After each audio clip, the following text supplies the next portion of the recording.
हरे कृष्ण।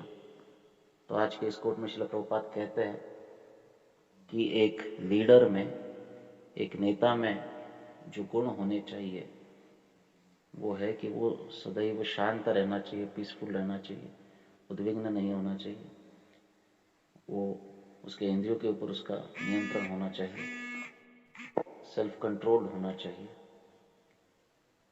उसके जीवन में तपस्या होनी चाहिए, ऑस्टियर होना चाहिए, शुद्ध होना चाहिए, प्योर, पवित्र होना चाहिए। उसका उद्देश्य कोई अल्टीरियर मोटिव नहीं होना चाहिए, कोई हिडन एजेंडा उसके मन में नहीं होना चाहिए, प्योर होना चाहिए।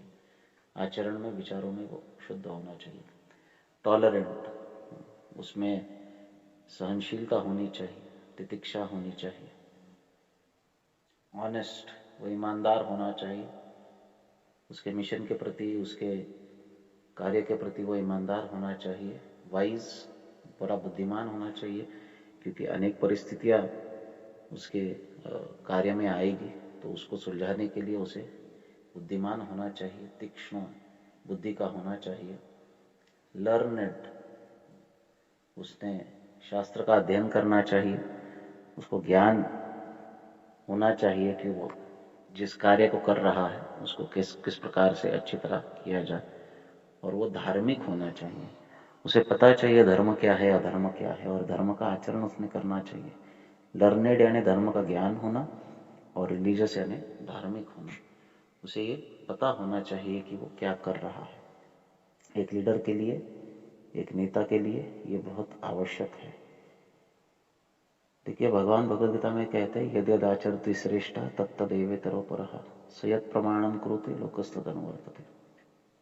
जब भी समाज में कोई श्रेष्ठ व्यक्ति कोई कार्य करता है तो सामान्य लोग उसे फॉलो करते हैं। वो ये नहीं देखते कि ये सही है कि गलत है। जैसे अब रास्ते से जब भेड़ जाते हैं, मेंढक जाते हैं, मेंढी, तो आप देखते हैं कि जो आगे वाली मेंढी है उसके पीछे पीछे बाकी सब चलते हैं। वो ये नहीं देखते कि आगे वाली मेंढी खड्डे में गिरी है, वो भी जाएंगे, नीचे देखकर खड्डे में गिर जाएंगे। ये होती है पशु बुद्धि। और वास्तविक देखा जाए तो समाज में जो सामान्य जन है वो भी इसी बुद्धि से चलते हैं। जो कोई श्रेष्ठ व्यक्ति है जिसको लोग अपना आदर्श मानते हैं, उसी को वो आंख बंद करके फॉलो करते हैं। और इसलिए चाहिए कि जो समाज में श्रेष्ठ व्यक्ति है उनका आचरण शुद्ध हो, उनका हेतु सही हो, उनका विचार और आचार पवित्र हो, उन्हें धर्म का ज्ञान हो, और वो धर्म के पालन करता हो, धर्म के प्रोत्साहक हो, वो धर्म में समाज को प्रवृत्त करे, न कि अधर्म के मार्ग पर परावृत्त करे। तो ये बहुत आवश्यक है कि समाज के जो लीडर्स हैं वो अच्छी तरह से धर्म का अनुशासन करें और समाज को भी धर्म में लगाए। हरे कृष्ण।